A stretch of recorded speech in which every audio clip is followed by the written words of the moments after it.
Alright, spent a bunch of time on the 1970 Firebird Trans Am this weekend. And I think it looks a little better than we thought it would.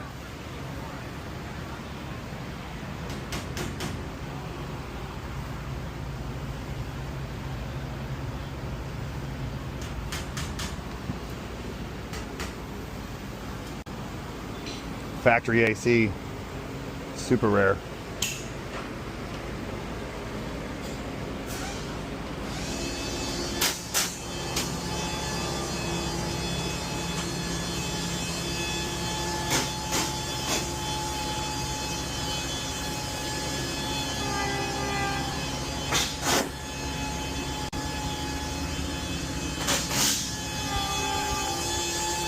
A lot of progress for 2 days.